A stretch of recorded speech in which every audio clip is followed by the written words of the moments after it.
Matthieu 9, 10 à 26.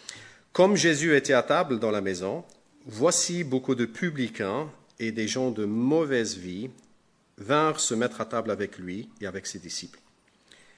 Les pharisiens virent cela et ils dirent à ses disciples, « Pourquoi votre maître mange-t-il avec les publicains et les gens de mauvaise vie ?» Jésus, les ayant entendus, leur dit, « Ce ne sont pas ceux qui se portent bien qui ont besoin de médecins, mais les malades. Allez et apprenez ce que signifie « Je prends plaisir à la miséricorde et non au sacrifice, car je ne suis pas venu appeler des justes, mais des pécheurs. » Alors les disciples de Jean vinrent auprès de Jésus et dirent, « Pourquoi nous et les pharisiens jeûnons-nous, tandis que tes disciples ne jeûnent point ?» Jésus leur répondit, « Les amis de l'époux peuvent-ils s'affliger pendant que l'époux est avec eux? Les jours viendront où l'époux leur sera enlevé, et alors ils jeûneront.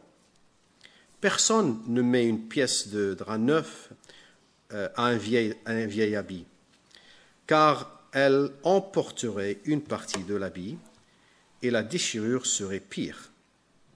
On ne met pas non plus du vin nouveau dans de vieilles outres. Autrement, les outres se rompent, le vin se répand, et les outres sont perdues. Mais on met le vin nouveau dans des outres neuves, et le vin et les outres se conservent. » Tandis qu'il leur adressait ces paroles, voici un chef arriva, se prosterna devant lui et dit, « Ma fille est morte il y a un instant, mais viens, impose-lui les mains, et elle vivra. » Jésus se leva, il le suivit avec ses disciples. Et voici une femme atteinte d'une perte de sang depuis 12 ans s'approcha par derrière et toucha le bord de son vêtement. Car elle disait en elle-même, « Si je puis seulement toucher son vêtement, je serai guérie. » Jésus se retourna et dit, en la voyant, « Prends courage, ma fille, ta foi t'a guérie. » Et cette femme fut guérie à l'heure même. Lorsque Jésus fut arrivé à la maison du chef et qu'il vit les joueurs de flûte et la foule bruyante, il leur dit, « Retirez-vous, car la jeune fille n'est pas morte, mais elle dort. » Ils se moquèrent de lui. Quand la foule eut été renvoyée, Jésus entra, prit la main de la jeune fille, et la jeune fille se leva. Le bruit s'en répandait dans toute la contrée. Bonjour à chacun de vous.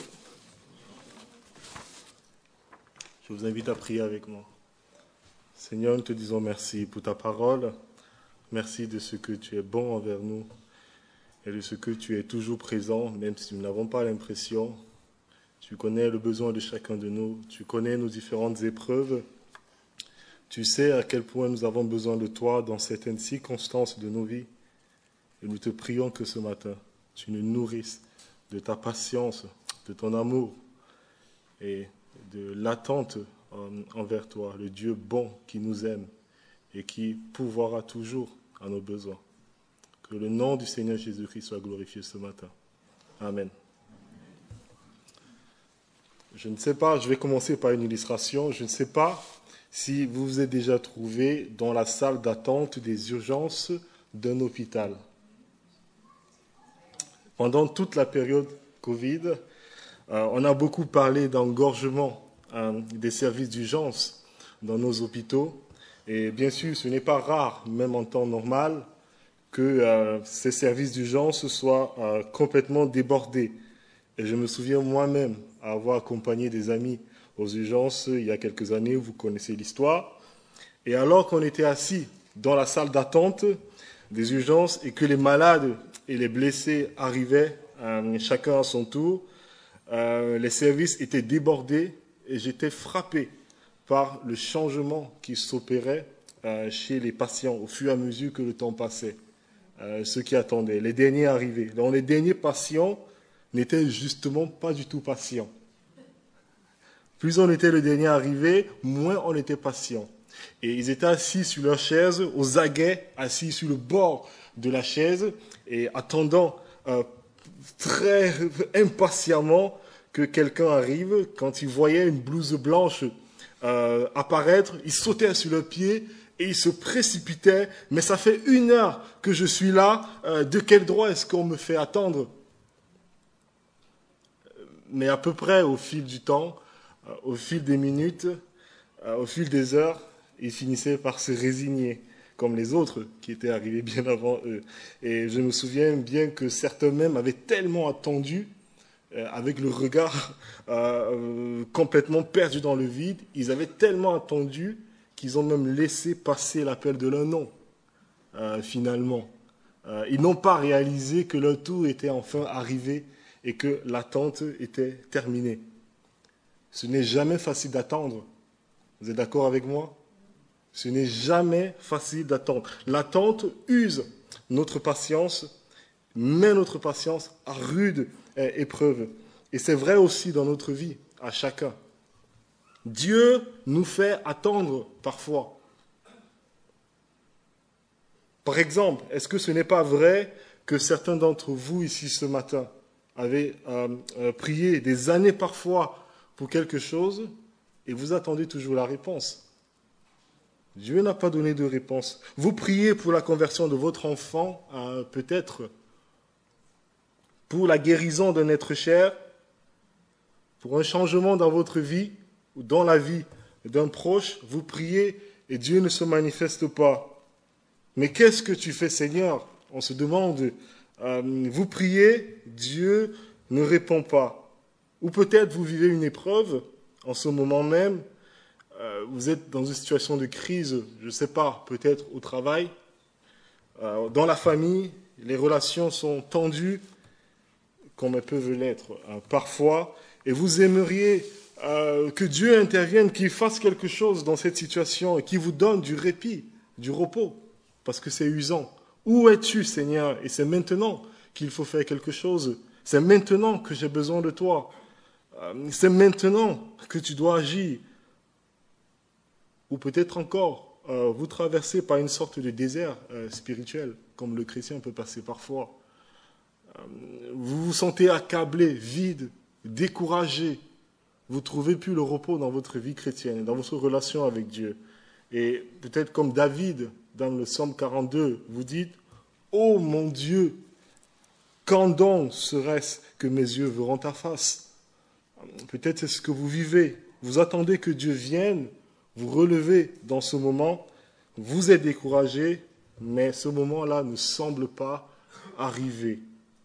Je ne sais pas ce que vous pouvez être en train de traverser en ce moment, même toutes sortes de situations, vous les connaissez peut-être, mais ce n'est pas vrai que chacun d'entre nous a déjà eu ce sentiment, à un moment ou l'autre de votre vie. Nous avons déjà eu ce sentiment que Dieu nous faisait attendre. Et garder la foi dans ces conditions-là peut sembler être une torture. Dans son livre sur la foi, qui s'appelle Au-delà du doute, dont l'auteur c'est O.S. Guinness, vous avez peut-être entendu parler de lui, O.S. Guinness, Oswald Guinness, et si vous vous demandez pourquoi il porte le nom d'une bière qui est bien connue dans le monde entier, Guinness, c'est parce que Oswald Guinness est l'arrière-petit-fils, arrière-petit-fils d'Arthur Guinness qui a créé la Guinness. Donc lui, ses parents étaient missionnaires en Chine, et qui étaient chrétiens, et aujourd'hui c'est un auteur et un théologien, Oswald Guinness. Donc il écrit un livre sur le doute, qui s'appelle Au-delà du doute, et il dit ceci. Vous allez peut-être comprendre de quoi il s'agit, vous allez vous identifier à ça. Il dit « Attendre dans la foi n'est pas simple. C'est une chose de s'entendre dire que chaque crise est une occasion de démontrer sa foi. Et c'en est une autre que d'endurer les épreuves qui s'en suivent. Mais surtout de ne jamais abandonner, même quand tout est arrêté, donc quand le Seigneur semble ne pas répondre. L'agonie de l'attente, sans l'ombre des secours à l'horizon, peut être un véritable supplice. Pour que tout s'arrête, l'agonie, il suffirait que nous renoncions à la foi et à tout espoir de secours. Garder la foi quand Dieu semble ne pas répondre, c'est une torture. Ça peut être difficile, ça peut sembler une torture. C'est pourquoi nous avons besoin d'aide. Et notre passage ce matin nous en donne, parce que notre passage, vous l'avez peut-être remarqué à la lecture de Hicham tout à l'heure, nous avons un médecin qui se fait attendre. Il y a des patients qui sont impatients, il y a d'autres qui ont simplement cessé d'attendre et qui sont résignés, et en particulier dans notre passage, il nous encourage à trois choses qui seront nos 3 points ce matin. Si Dieu semble se faire attendre aujourd'hui dans votre vie, ce passage nous dit, regardez attentivement. La première chose qu'on va voir, attendez plus patiemment et confiez-vous plus pleinement. Regardez plus attentivement, attendez plus patiemment et confiez-vous plus pleinement. Voilà les 3 choses qu'on va voir ce matin ensemble. D'abord, premièrement, regardez plus attentivement. Vous allez voir ce que je veux dire. Juste un mot de contexte dans le texte qui nous a été lu tout à l'heure. Le contexte immédiat. On voit 3 groupes religieux qui sont présents dans ce texte. 3 groupes religieux distincts qui n'ont pas apparemment compris l'identité de Jésus, ni son identité et ni sa mission dans le monde. Le premier groupe, chapitre 9, verset 3, les scribes. Regardez, après que Jésus ait dit au paralytique, tes péchés te sont pardonnés, les scribes estiment qu'une telle déclaration est un blasphème. Parce qu'ils pensent au fond, qui peut pardonner les péchés si ce n'est Dieu lui-même? Blasphème. Puis vient un deuxième groupe, verset 11, les pharisiens, quand Jésus offre sa miséricorde à Matthieu, le péager, ainsi qu'à ses amis, une bande de pécheurs, les pharisiens demandent pourquoi Jésus mange-t-il avec ces gens? Les scribes, comme les pharisiens, n'ont pas compris que Jésus s'est fait homme parce qu'il est venu sauver les pécheurs, justement. Mais il y a ces 2 groupes, les scribes et les pharisiens, il y a un 3e groupe qui est mentionné dans notre texte. Et cette fois-ci, ce sont les disciples de Jean. Verset 14. La scène n'a pas changé. Jésus est toujours allongé à table en train de manger avec Matthieu et les péagers. Ils sont peut-être arrivés au dessert, mais toujours à table dans la maison de Matthieu. D'abord, les pharisiens arrivent et disent « Pourquoi mange-t-il avec des pécheurs ?» Et les disciples de Jean arrivent et disent « Pourquoi mange-t-il tout court ?» Je ne sais pas si vous avez vu verset 14. « Pourquoi nous et les pharisiens jeûnons-nous, tandis que tes disciples et toi ne jeûnez pas ?» Bien sûr, si votre maître, c'est un rabbin qui s'appelle Jean-Baptiste et qui se nourrit que de sauterelles et de miel sauvage, voit Jésus allongé à table en train de festoyer, doit être choquant. Et les disciples de Jean n'étaient pas les seuls à être choqués, puisque à peine plus loin dans les évangiles, Jésus nous dit en Matthieu 11 par exemple, il dit ceci, il dit « Car Jean est venu ne mangeant ni ne buvant, et vous avez dit, il a un démon. Le Fils de l'homme est venu mangeant et buvant, et l'on dit, c'est un glouton et un buveur, un ami des péagers et des pécheurs. » Jean-Baptiste était un ascète, il incarnait la repentance dans sa manière de vivre, soit dans son apparence, dans ce qu'il ne mangeait pas. Et lorsque Jésus est arrivé dans la scène, en prêchant le même message, mais cette fois-ci en mangeant et en buvant, ils n'ont juste pas compris. Que fais-tu là, Jésus? Pourquoi tu ne jeûnes pas?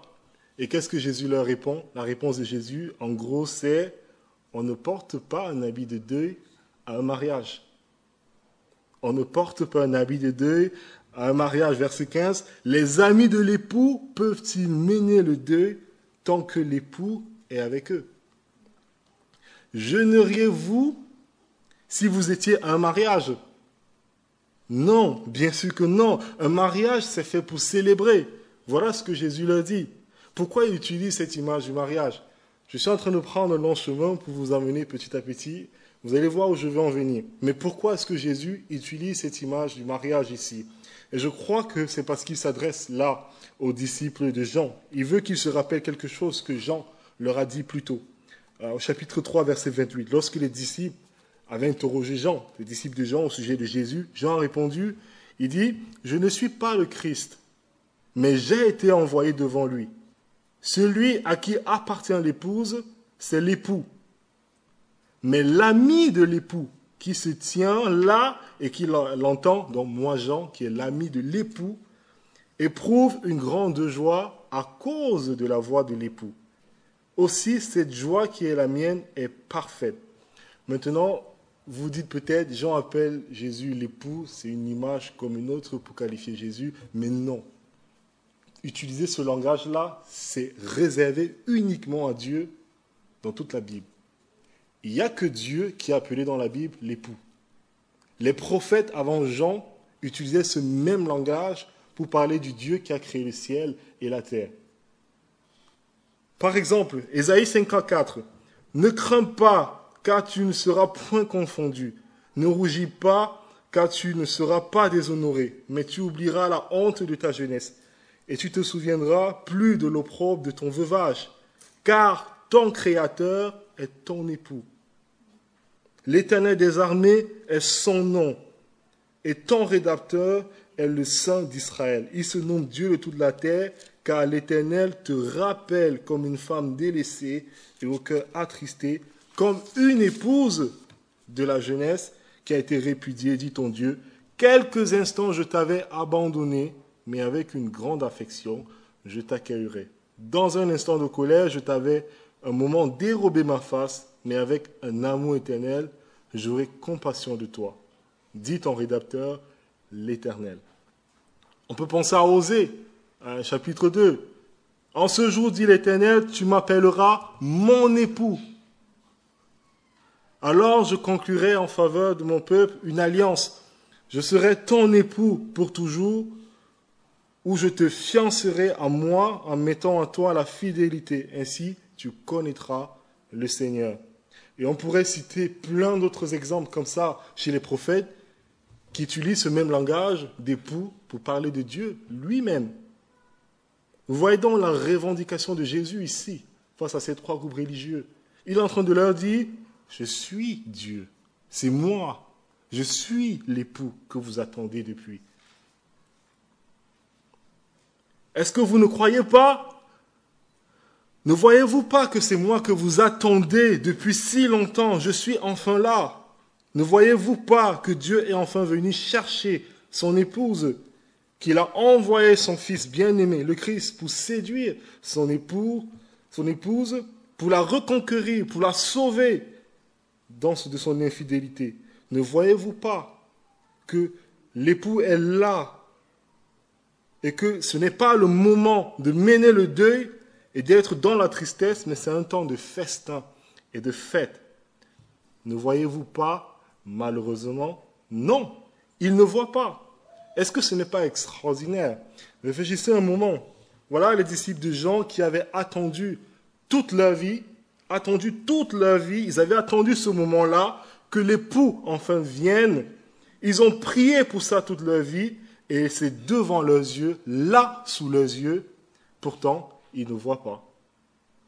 Ils ne voient pas. Pour reprendre mon illustration de départ, ils sont comme ces malades blessés au service des urgences qui sont résignés à force d'attendre, et qui le regard perdu dans le vide, ils n'ont même pas remarqué que leur nom était appelé. Dieu a enfin répondu à leur prière. Dieu est en train de faire sous leurs yeux la chose la plus inimaginable possible. L'époux est enfin arrivé, Dieu s'est incarné, il est devant eux, ils ne voient même pas. Ils ne voient même pas. Et je crois qu'on a une leçon ici. Vous allez voir où je vais en venir depuis le début avec ça. C'est que nous devons apprendre à regarder plus attentivement. Regardons plus attentivement ce que Dieu est ou pourrait être en train de faire sous nos yeux, là maintenant. Il y a un danger, vous voyez, un danger souvent qui nous guette, c'est que quand nous ne voyons pas la réponse de Dieu. quand nous ne voyons pas la réponse à nos prières ou la solution exacte que nous avons demandé à Dieu à tel ou tel problème. Il y a le danger de penser que Dieu est absent, qu'il nous fait attendre sans raison. Et nous pensons, mais où es-tu, Seigneur? Pourquoi ne réponds-tu pas? Pourquoi est-ce que tu ne fais rien? Maintenant, il y a des moments où Dieu nous fait attendre, comme on va le voir dans un instant, mais le plus souvent, ce n'est pas le cas. Le plus souvent, ce n'est pas le cas. C'est juste que nous ne voyons pas ce que Dieu est en train de faire sous nos yeux, là, devant nous. Prenons la prière, par exemple. Je sais parce que je m'entends prier, nous ne faisons pas qu'exposer nos besoins à Dieu le plus souvent. Qu'est-ce qu'on fait quand on prie? On expose le besoin à Dieu et nous lui expliquons clairement la manière dont il doit y répondre. C'est pas ce qu'on fait souvent quand on prie. On ne fait pas que demander à Dieu, on lui dit aussi comment il doit le faire. Telle situation appelle telle solution logique à nos yeux. C'est comme ça qu'on pense. Nous bâtissons tout un plan que nous exposons à Dieu, persuadés que s'il a l'intention de nous venir en aide, c'est de cette manière-là qu'il va le faire. Et si possible, le plus rapidement. Seulement, les heures, puis les jours, voire les années passent, et rien n'arrive, semble-t-il, et nous finissons par nous résigner. Que se passe-t-il? Est-ce que Dieu n'a pas entendu mes prières? Bien sûr que si, Dieu a entendu. Et Dieu répond à nos prières, mais avec cette réserve. Avec cette réserve, écoutez bien, ça pourrait vous sauver de beaucoup de frustration. Dieu répond à nos prières, mais avec cette réserve qu'il choisit lui-même le moment et la manière de l'exaucement. Lui-même, il choisit le moment et la manière de l'exaucement. Et au temps marqué par lui, la réponse vient. Mais souvent pour nous, elle passe inaperçue. Pourquoi? Parce que la réponse de Dieu n'a peut-être pas un rapport avec la manière dont nous avons formulé le sujet de prière. On a l'impression que Dieu n'agit pas. On est un peu comme ces disciples de Jean qui n'imaginaient pas que le Messie qu'ils appelaient par leur prière, jour après jour, pouvait être un glouton et un buveur, un ami des péagers et des pêcheurs. Ils n'auraient jamais imaginé ça. Ce n'est pas le Messie qu'ils priaient, qu'ils appelaient. Et puisque notre prière, la réponse que nous attendions de Dieu n'est pas conforme à ce que nous avons imaginé, puisqu'elle n'est pas venue sous cette forme exacte, nous concluons que Dieu nous fait attendre. Est-ce que ce n'est pas comme ça que nous fonctionnons? Malheureusement, si. Ne soyons pas de ceux-là qui enferment Dieu dans une boîte, comme il semble ici pour les disciples de Jean. Mais regardons plus attentivement ce que Dieu est en train de faire sous nos yeux. Maintenant, là, dans votre vie, Dieu est peut-être en train de donner la solution à vos prières. Demandez si vous avez l'impression que Dieu vous fait attendre, demandez-vous, se pourrait-il que Dieu soit en train d'exaucer en ce moment même ma prière? Peut-être pas de la manière dont j'aurais imaginé, mais peut-être qu'il est en train de donner la réponse. Il se pourrait que Dieu soit en train d'agir dans mes circonstances de la manière la plus inimaginable, au point que je ne me rende même pas compte de ce qui se passe. Ça, c'est le premier point. Regardez plus attentivement s'il vous semble que Dieu se fait attendre dans votre vie. Si vous n'avez pas de réponse, regardez plus attentivement. Et peut-être vous serez surpris de ce que Dieu est en train de faire. Ça, c'est notre premier point. Avant de continuer, regardez d'abord, peut-être Dieu est en train d'agir. Maintenant, il arrive que Dieu nous fasse attendre quand même. Ça arrive, c'est l'exemple qu'on a dans notre texte. Ce sera le deuxième point. Attendez plus patiemment. C'est la suite du passage à partir du verset 18. Il nous faut attendre plus patiemment, dit le Seigneur ce matin. Puisque ce passage, Jésus est présenté comme l'époux. Il est présenté comme l'époux Et il est plus approprié que dans la suite de l'histoire, on nous présente aussi deux femmes, plutôt deux filles. Donc la fille de Jairus d'abord, et puis cette femme à qui Jésus dit au verset 22, « Prends courage ma fille, ta foi t'a guéri. » Donc deux filles qui rencontrent l'époux. Et voilà la scène. Donc Jésus est toujours allongé à table, on mangeait allongé à l'époque. Sans doute, ils sont en train de manger toujours, quand soudain un homme entre dans la pièce, court et se jette aux pieds de Jésus.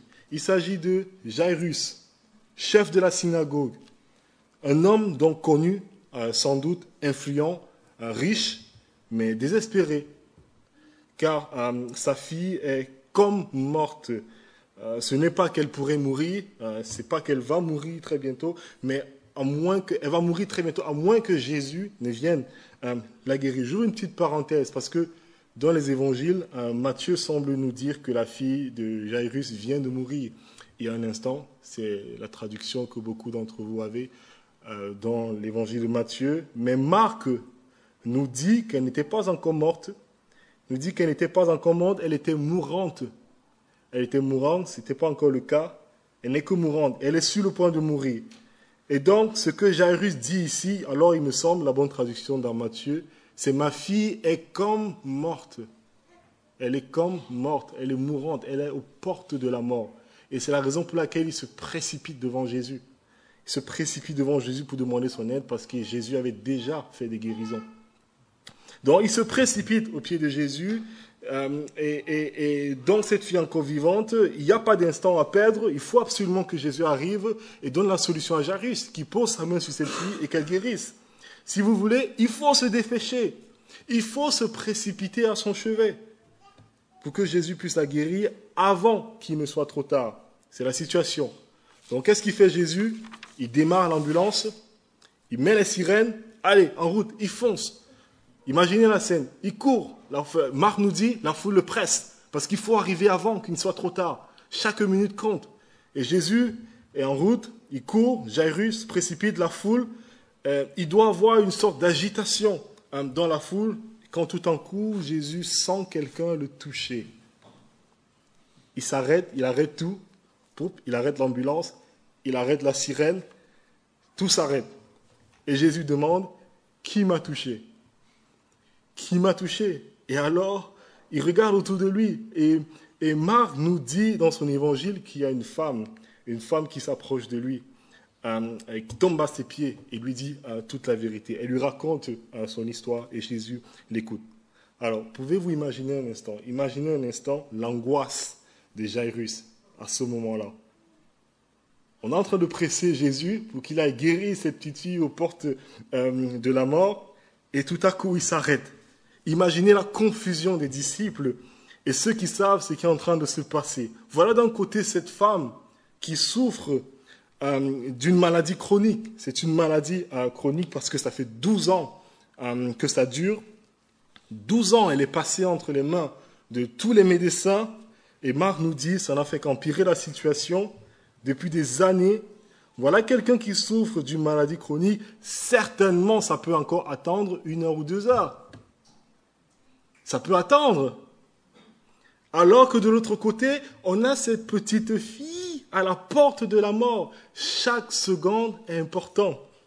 Chaque seconde est important. Et pourtant, Jésus décide de s'arrêter et de parler avec cette femme. Ça n'a aucun sens. Aucun sens. Et c'est même aberrant. Voire pire, c'est une faute professionnelle. Réfléchissez pour ceux qui sont professionnels de la santé. Ce matin, réfléchissez. Si un médecin, pour reprendre mon illustration du début, un médecin voit arriver aux urgences ces 2 personnes. D'un côté, cette femme avec une maladie chronique, dame âgée avec une maladie chronique, qui le vit depuis 12 ans, et une petite fille de 12 ans à la porte de la mort. S'il choisit de traiter la femme âgée et que la petite fille meurt, ça peut avoir des conséquences très graves pour lui. Très graves. Il peut même être poursuivi en justice. C'est une faute professionnelle. Et c'est exactement ce que Jésus décide de faire. Exactement ce qu'il décide de faire. Imaginez Jairus, les disciples. Mais qu'est-ce que tu fais, Jésus? Mais qu'est-ce que tu nous fais là? Laisse d'abord cette femme, ça peut attendre encore. Elle a bien entendu, elle a attendu 12 ans. Qu'est-ce que tu n'as pas compris? Bouge-toi, ce sera trop tard. Mais Jésus ne se laisse pas presser. Il prend le temps d'écouter cette femme, il prend le temps de parler avec elle et même de la guérir. Verset 22, « Prends courage, ma fille, ta foi t'a guérie. » Et à l'instant même, on nous dit non seulement la femme est guérie, mais surtout Marc nous dit dans son évangile qu'à l'instant même, comme Jésus parlait encore, la chose que Jairus craignait le plus arriva. Et boum, la nouvelle est tombée. Un messager vient de la maison et lui dit « Ta fille est morte. Ta fille est morte. Ça ne sert plus à rien. Laisse le maître tranquille. Laisse-le partir. C'est fini. » Pouvez-vous imaginer à ce moment-là ce que Jairus a dû ressentir? Envers Jésus, surtout. Pouvez-vous imaginer? Mais Jésus lève les yeux vers lui et lui dit, toujours dans l'évangile de Marc, « Fais-moi confiance, n'aie pas peur, crois seulement, fais-moi confiance. » Ce qu'on apprend ici, c'est que le timing de Dieu n'est jamais presque le même que le nôtre. Le timing de Dieu n'est jamais presque comme le nôtre. Il n'intervient presque jamais selon notre emploi de temps et selon notre agenda ou selon notre idée du bon timing. Le temps, c'est quelque chose de très relatif. Quand on y pense, il y a un contraste qui est donné dans ce texte, moi, qui me fait réfléchir. Quel âge avait cette fille, cette petite fille? Marc nous dit qu'elle avait 12 ans, la fille de Jairus. Elle avait 12 ans. Et pendant combien de temps a souffert cette femme des pertes de sang? 12 ans. 12 ans, c'est très relatif. 12 ans, déjà 12 ans qu'elle souffre, ça fait beaucoup. Seulement 12 ans, cette petite fille, elle est jeune. C'est tellement relatif le temps pour nous.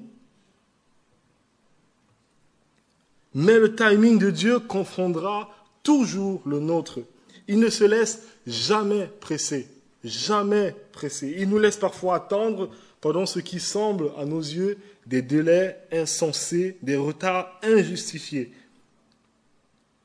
Et voilà, je crois que ce que Jésus fait ici quand il regarde Jairus et quand il dit à Jairus, fais-moi confiance, c'est comme si il regardait par-dessus l'épaule de Jairus vers chacun de nous ce matin et il nous disait à nous, mon amour est compatible avec ce qui te semble être des retards injustifiés.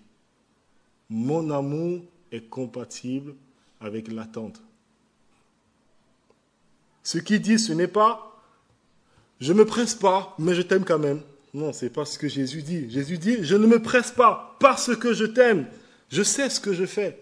Et si tu continues d'essayer d'imposer ton timing sur moi, ton emploi de temps, ton idée du bon timing sur moi, tu ne te sentiras jamais aimé.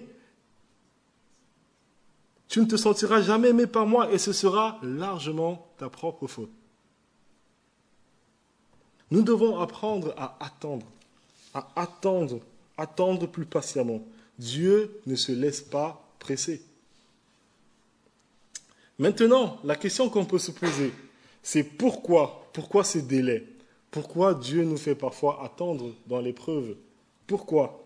Si ce ne sont pas des épreuves qui montrent que Dieu nous a oubliés ou qui ne nous aime pas, alors pourquoi est-ce que Dieu nous fait attendre comme ça parfois? Je crois que les délais de Dieu sont là pour nous enseigner des leçons, tout simplement. Ce sont des leçons de vie, des leçons qui n'ont pas de prix, des leçons qui sont tellement précieuses. Et si nous attendions patiemment par la foi, nous verrons que l'attente en vaut la peine. L'attente produit deux choses en particulier que je vous donne ce matin. Dieu veut éradiquer notre orgueil. Voilà la première chose que l'attente de Dieu produit. Éradiquer notre orgueil et ensuite renforcer notre foi. Au moins ces deux choses-là. Il y en a plein d'autres, mais au moins ces deux-là, éradiquer notre orgueil et renforcer notre foi. Je vous parle d'expérience et j'en tremble même. L'attente n'est pas quelque chose de facile. Je vous donne un exemple biblique, juste comme ça. C'est une histoire que vous connaissez. La résurrection de Lazare, sur laquelle je pense qu'on a déjà médité ici donc, un dimanche matin. Donc voilà, Lazare, vous connaissez l'histoire, qui est gravement malade. Et on a ses sœurs, Marthe et Marie, qui envoient donc un message à Jésus pour lui dire « Seigneur, celui que tu aimes est malade. » Bien sûr, Jésus aime Lazare, c'est son ami. Donc forcément, il va venir le guérir avant qu'il ne soit trop tard. Mais qu'est-ce que Jésus fait? Il attend 1 jour, 2 jours, 3 jours, et Lazare finit par mourir et enseveli. Pouvez-vous imaginer ce que les sœurs de Lazare ont ressenti à ce moment-là? Pourquoi? Pourquoi ce délai? Est-ce qu'il y a une explication à ça? Et si Jésus a tardé, c'est d'une part pour leur donner en réalité plus que ce qu'elles avaient demandé. Vous connaissez l'histoire, au lieu de guérir un vivant, qu'est-ce que Jésus a fait? Il a ressuscité un mort. Il leur donne plus que ce qu'elles avaient demandé. Mais en plus de ça, si Jésus n'avait pas tardé, jamais Marthe et Marie n'auraient entendu ces paroles qui résonnent encore jusqu'aujourd'hui et qui nous font du bien. Jésus dit ce jour-là, après avoir ressuscité Lazare, « Je suis la résurrection et la vie. Je suis la résurrection et la vie. Celui qui croit en moi vivra, même s'il meurt. » On n'aurait jamais entendu ces paroles. Et pas l'attente et l'exaucement qui a fini par arriver, pas le temps où elles voulaient, pas ce qu'elles avaient demandé précisément, mais ça a fini par arriver. Leur foi a été renforcée. Et d'autre part, Jésus leur a donné une bonne leçon d'humilité. Une bonne leçon d'humilité. Pourquoi je dis ça? Parce que vous vous rappelez, quand Jésus est finalement arrivé devant le tombeau, les deux sœurs, les deux viennent lui dire la même chose et s'approchent de lui et lui disent ceci. Elles lui font une petite leçon de déontologie médicale. « Seigneur, si tu avais été ici, notre frère ne serait pas mort. Où étais-tu? Tu pouvais la guérir, mais tu ne l'as pas fait. Si tu avais été ici, est-ce que vous entendez le reproche? Si tu avais été ici. » Et c'est pourquoi quand Jésus ressuscite Lazare, ça a été une belle leçon d'humilité. Elle devait avoir honte tout à coup, d'avoir pensé, d'avoir douté de la bonté de Jésus, d'avoir pensé qu'elle savait mieux que lui en réalité comment les choses devaient se passer. Et bien souvent, si Dieu allait de tarder de manière injustifiée, c'est souvent que nous n'avons pas toutes les données. Nous pensons tout savoir, nous pensons tout comprendre, mais nous n'avons pas toutes les données. Comme Marthe et Marie, Jairus, les disciples ici, de leur point de vue, c'était une faute professionnelle de laisser cette petite fille mourir pour sauver une femme âgée avec 12 ans de maladie chronique. Mais il leur manque une donnée cruciale, comme par exemple le fait que pour Jésus, ressusciter une fille et chasser une fièvre, c'est pratiquement la même chose. C'est la même chose. Il a tout pouvoir. La consternation des disciples, le désarroi ici de Jairus, de Marthe, de Marie, est dû en grande partie de l'arrogance que l'être humain a de prétendre tout savoir à la place de Dieu. L'arrogance de ceux qui pensent avoir toutes les données et savent beaucoup mieux que Dieu lui-même comment les choses devraient se dérouler. Alors, je ne veux pas, surtout ce matin, manquer de sensibilité. Je sais que l'épreuve est difficile. Je sais ce que c'est. Dieu m'a fait la grâce de connaître des difficultés. Et si vous êtes dérouté peut-être ce matin parce que vous ne comprenez pas pourquoi Dieu n'intervient pas, pourquoi il vous fait attendre à ce moment même, je ne veux pas manquer de sensibilité dans ce que je dis. Mais je parle pour moi-même. Parce que je le vis en ce moment. Ces paroles résonnent dans ma propre vie, ici, ce matin. Quand je pense à moi, au délai que Dieu m'impose parfois, le fait que ça prend des années pour répondre aux prières, ma peine vient en grande partie de mon arrogance. De mon arrogance. D'accord, Dieu, tu es éternel, tu connais toutes choses, tu as toutes les données. je ne connais pas toutes choses, mais j'ai quand même l'impression de tout savoir, comment les choses devraient se passer. Je pense, pourquoi ne peux-tu pas faire tout selon mon plan? J'ai travaillé sur ce plan, c'est un bon plan. C'est un plan qui t'honore. Ça arrange tout le monde. C'est pas pour mon propre orgueil. Voilà ce que je me dis. Voilà, j'ai élaboré une bonne stratégie. Pourquoi tu n'exauces tout simplement pas? Ce sera pour le bien de tous. Mais la réponse est, je ne suis pas Dieu. Je ne suis pas Dieu. Nous ne sommes pas Dieu.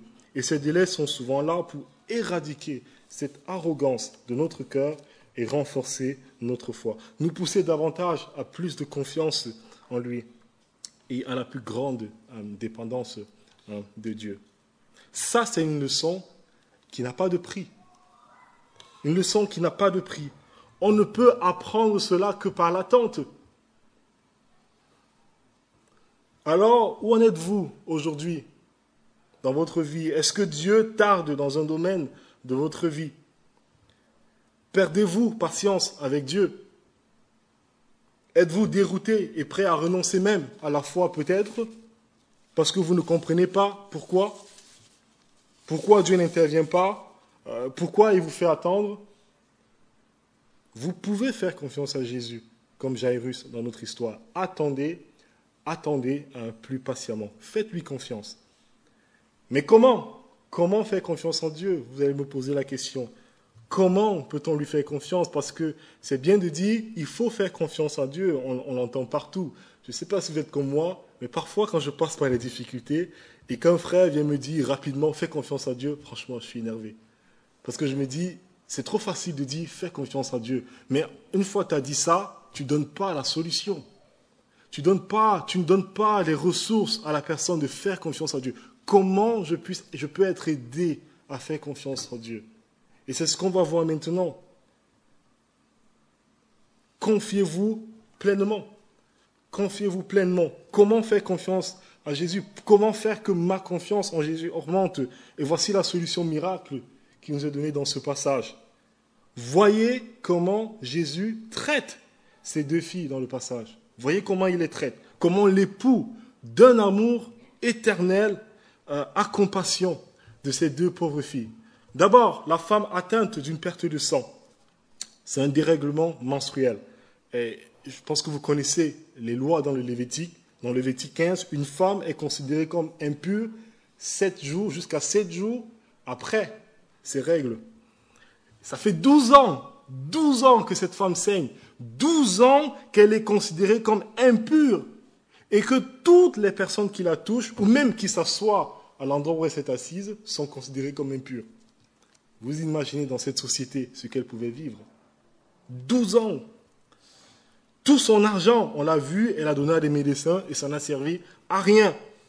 Elle n'est certainement pas mariée à cause de sa condition. Elle n'a aucun espoir d'avoir des enfants. Elle est malade, seule. Elle est une intouchable de la société. Et c'est sans doute pour ça qu'elle arrive par derrière pour approcher Jésus, parce qu'elle ne pouvait pas le faire à la vue de tout le monde. Si elle avait touché Jésus par devant, Jésus serait considéré par toute la foule comme impur. C'est pour ça, avec cette intention de toucher Jésus, elle arrive par derrière, pour que personne ne voie. Elle n'avait pas le droit de toucher quiconque.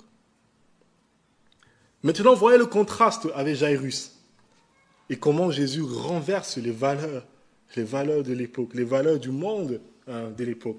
Jairus est un homme, elle, c'est une femme. À l'époque, ça a beaucoup de signification, c'est très important. Jairus, c'est le chef de la synagogue. Elle est rituellement impure.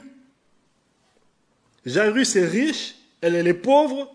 Jairus est au sommet de la société, il est influent. Elle est tout au bas de l'échelle, une intouchable. Et pourtant, Jésus lui accorde toute son attention. Toute son attention. Il la traite comme si elle n'avait rien, il n'y avait rien d'autre au monde qu'elle. Il s'arrête, imaginez la scène, il s'arrête, il fait attendre Jairus. Attends Jairus, tu peux attendre. Je sais, tu es important, tu es influent, toute cette foule te connaît, ils veulent absolument que ta fille soit guérie, ils mettent la pression. Attendez, vous pouvez attendre. Il accorde toute son attention à cette pauvre femme malade, exclue, et lui dit, raconte-moi ton histoire. Raconte-moi, j'ai tout mon temps. Est-ce que ce n'est pas extraordinaire? Vous voyez ce que je veux dire? Pour Jésus, vous n'êtes jamais qu'un visage dans la foule. Peu importe qui tu es ce matin, aussi bas que tu es tombé, aussi imparfaite qu'est ta foi ce matin, parce qu'elle était aussi imparfaite, la foi de cette femme, Jésus te voit. Tu peux penser que tu n'es qu'un visage dans la foule, que Jésus n'a pas de temps pour toi, que tu es insignifiant, qu'il a beaucoup d'autres choses à faire que toi, mais tu as tort. Tu as tort.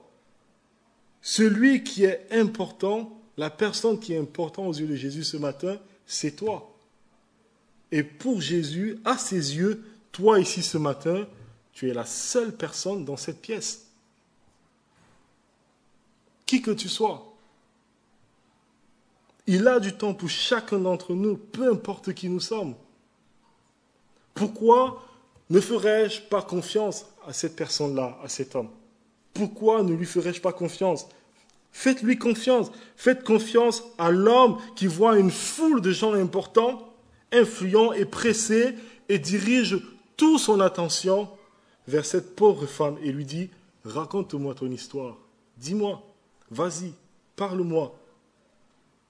Voilà celui en qui on peut faire confiance ce matin. Mais ce n'est pas tout, parce que enfin Jésus arrive chez Jairus et sa fille est morte, il n'y a pas de doute. Cette fois, il y a les joueurs de flûte. Il s'agit de pleureurs professionnels, comme dans certaines régions de l'Afrique. Quand quelqu'un meurt, on engage des pleureurs professionnels. En Israël, c'était des joueurs de flûte. Et ces gens venaient, ils déchiraient leurs vêtements, ils simulaient des pleurs. Voilà. C'était pour emmener les gens à ressentir la détresse de ce que c'est que de perdre un être cher. Il devait y avoir une agitation terrible, d'où la consigne un peu sèche de Jésus ici. Je pense qu'on peut comprendre ça comme ça. Il leur dit, retirez-vous, allez-vous-en, en quelque sorte. Ce n'était pas les membres de la famille, c'était des professionnels. Et il leur dit, allez-vous-en, car la jeune fille n'est pas morte, mais elle dort. Et bien sûr, les gens se moquaient de lui.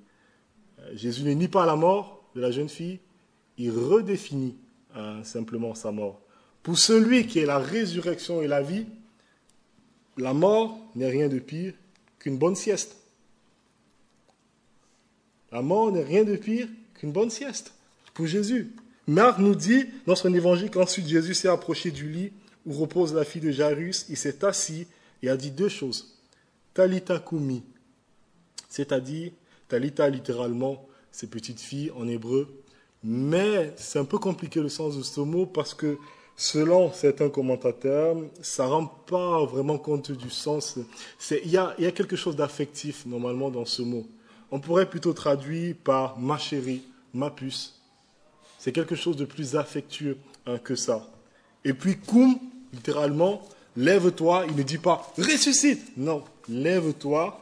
Autrement dit, Jésus fait exactement ce que les parents de cette fillette ferait un beau samedi ensoleillé après la sieste du midi. Les oiseaux chantent dehors, le soleil brille, il s'approche de son cheveu de lit, il prend cette petite par la main, debout ma petite puce, c'est le moment de se lever, debout. Est-ce que ce n'est pas extraordinaire, à nouveau? Je ne sais pas si ça vous dit quelque chose du pouvoir de Jésus ici et de son amour. D'abord, le pouvoir de Jésus. Jésus ne fait presque rien là. Je ne sais pas si ça vous frappe souvent quand on parle des miracles de Jésus. Il ne fait rien. Ce n'est pas comme Élie ou Élisée dans l'Ancien Testament qui ont ressuscité des petites filles, mais qui devaient se coucher 3 fois dessus et qui ont adressé des prières à Dieu pendant des jours. Ça n'a rien à voir. Jésus ici affronte l'ennemi le plus grand que tout ce qu'il a affronté jusqu'ici dans les évangiles. La maladie, la tempête, les démons, il est confronté à la mort ici. Notre ennemi le plus incapable, le dernier ennemi. Mais son pouvoir est tel qu'il prend cette petite fille par la main et la tire doucement hors de la mort, comme on tire une petite fille de son sommeil. Et tout ce que Jésus nous dit ce matin, c'est, tu vois, est-ce que tu vois? C'est ainsi quand je te tiens par la main, moi. C'est ça, quand je te tiens par la main, même la mort n'est rien de pire qu'une bonne sieste. Même ton pire ennemi ne peut pas te faire du mal quand moi je te prends par la main. Voilà mon pouvoir. Et vous voyez aussi son amour, sa tendresse. Je ne sais pas si ça vous frappe. Sa proximité. Ma petite puce, ma chérie, lève-toi. Pour un petit enfant, il n'y a rien de plus effrayant que de lâcher la main de ses parents. Je ne sais pas, pensez à votre enfant au supermarché ou dans des places où il y a de la foule. Vous pouvez voir la frayeur dans ses yeux. Et à l'inverse, il n'y a rien de plus rassurant. Lorsqu'un, ces enfants se sentent en sécurité dans la main de leurs parents. Bien sûr, ils ne voient pas que c'est faux, on n'est pas Dieu, on ne peut pas les protéger à 100% toujours, mais ça, ils ne comprennent pas. Ils sont rassurés quand le parent est là. Mais avec Jésus, nous sommes en sécurité. Il est le parent suprême, le Père éternel. Il nous tient par la main, quoi qu'il arrive. Est-ce que ça ne vous rassure pas de voir ça? De voir que c'est lui qui nous tient par la main, c'est la même main qui a dispersé les étoiles dans le ciel. Est-ce que ça ne vous rassure pas? Pourquoi serions-nous impatients avec quelqu'un comme lui? Pourquoi voudrions-nous le brusquer?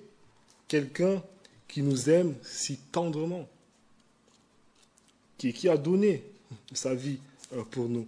Rien n'est plus effrayant pour un enfant que de lâcher la main de ses parents. Mais qu'est-ce que c'est comparé à ce que Jésus a subi lui-même sur la croix du Calvaire? Jésus a lâché lui-même, il a lâché la main de son Père. Il a lâché la main de son Père, il est entré dans la mort pour détruire son pouvoir destructeur une fois pour toutes. Il est entré dans le tombeau pour que nous puissions en sortir. Il a lâché la main de son Père pour que nous soyons assurés de ne pas être lâchés quand nous serons dans sa main. Pour nous assurer que jamais il ne nous lâchera. Comment pouvons-nous ne pas croire quand on voit la façon dont Jésus traite ses deux filles? Il est l'époux. Il nous aime d'un amour éternel. Oui, parfois, Dieu nous fait attendre. C'est vrai, ce n'est pas facile. Il semble parfois qu'il n'entende pas nos prières. Il semble ne pas comprendre notre situation. Mais comment pourrions-nous penser qu'il nous a abandonnés lorsque nous regardons à Jésus dans cette histoire? Ne confondons pas la patience de Dieu avec son absence. Ces délais ne sont pas des refus, ni des rejets. Jésus est la résurrection et la vie. Et il est avec nous jusqu'à la fin du monde. Il a promis. Alors, sachons attendre. Sachons nous attendre à lui. Regardez plus attentivement. Peut-être Dieu est déjà à l'œuvre dans votre vie. Regardez. Attendez plus patiemment. Le timing de Dieu confondra toujours le nôtre. Ensuite, confiez-vous pleinement à celui qui a tout pouvoir et qui vous aime si tendrement, d'une manière particulière. Celui à qui vous avez mis votre foi vous aime. Amen.